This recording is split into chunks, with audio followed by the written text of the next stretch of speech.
Mağazı getirdin mi?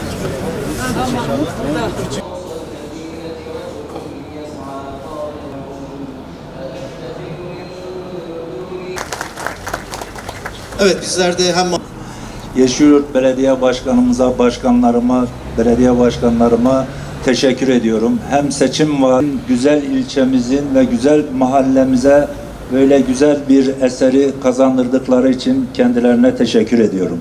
İlhan Geç Beyefendi'ye çok teşekkür ediyoruz. Değerli misafirler. Gidermek, aynı zamanda vefat eden kardeşimiz Mahmut. Sonuçta bu hayırseverlerin desteğiyle olan bir proje. Saygıdeğer protokol üyeleri, değerli misafirler.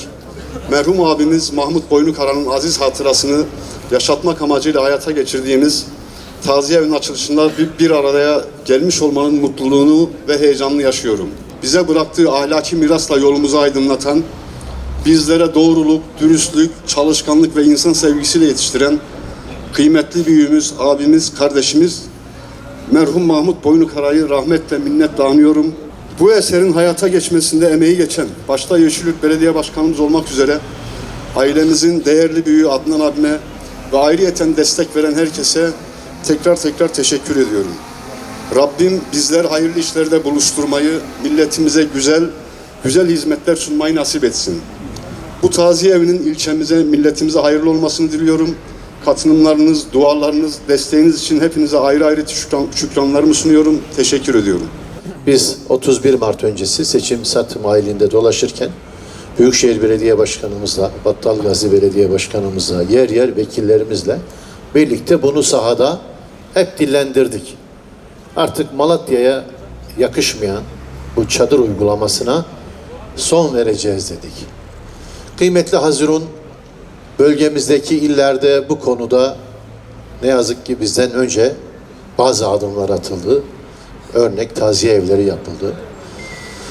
Bu taziye evi de yine o gün konuştuğumuz, hepimizin konuştuğu 40'a yakın proje diye adlandırdığımız 20 tanesini Büyükşehir inşallah bir buçuk yıl içinde yapıp hayata geçirecek. 10 tanesini Battalgazi, 10 tanesini de şu an biz hedeflemiş bulunuyoruz. Bu taziye evi de o söz verdiğimiz projeler kapsamında bugün hayata geçiriliyor. Tabii ki bu projeler sadece belediyenin gücüyle, imkanıyla hayata geçmiyor.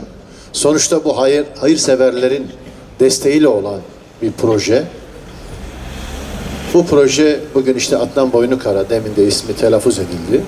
26. 27. dönem Adıyaman milletvekili ama bu mahallede büyümüş. Aile bu mahallede mükim, bu mahallede büyümüşler. Bu mahallede yaşamışlar. Malatya'mıza karşı, Yeşilyurt'umuza karşı bir vefa borcunu gidermek, aynı zamanda vefat eden kardeşimiz Mahmut Boynukara kardeşimizin de anısını yaşatmak amacıyla bugün çok şükür yapıldı, tamamlandı. İşte 2025'in sonu, konutlar cumartesi Sayın Cumhurbaşkanımızın yapacağı törenle tüm hak sahiplerine teslim edilecek. İşte rezerv alanlarındaki süreçler biraz yargı süreçlerine takıldı, o da inşallah yaza doğru onlar da bitecek. Meclis üyelerimizin ve bürokratlarımızın, çalışma arkadaşlarımızın desteğiyle en önemlisi sizlerin dualarınıza. Bak bugün buradasınız. Ne güzel bu soğuğa rağmen burası hınca hınç dolu. Ayakta birçok misafirimiz bekliyor. Bu projeyi anlamlandırdınız geldiğiniz için. Hepinize teşekkür ediyorum, saygılar sunuyorum. İlhan Hocam belirttiği gibi biz seçim döneminde de dedik ki artık Malatya'da çadırlar yakışmıyor. Biz taziye evlerimizi artık oluşturacağız. Şu anda biz TOKİ marifetiyle 20'ye yakın bir taziye evi yapıyoruz. İlçelerimizde yapıyor bir taraftan. Bir taraftan da camilerimizi bağışlarımıza yaptırırken camilerin altlarında veya camilerin yanında mutlaka taziye evi, aslında taziye evi demiyoruz, çok amaçlı salon diyoruz ama gerektiğinde taziye evi olarak da kullanılacak. Hakikaten artık çadırlar yakışmıyor Malatya'mıza. İnşallah sadece taziye evler de değil, artık şimdi donatıları, yani spor alanları, kültür alanları, kütüphaneler, şehrin her tarafını Allah'ın izniyle donatacağız.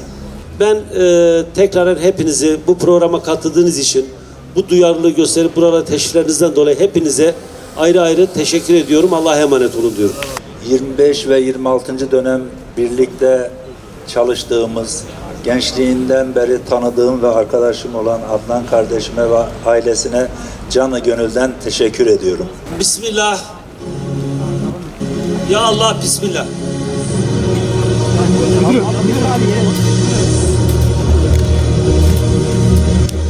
Sayın Adnan Boynukara tarafından merhum Mahmut Boynukara anısına yaptırılan ailesi tarafından taziye evi inşa edilen merhum Mahmut Boynukara'ya Allah'tan rahmet diliyoruz. Çok amaçlı kullanılıyor dediğim.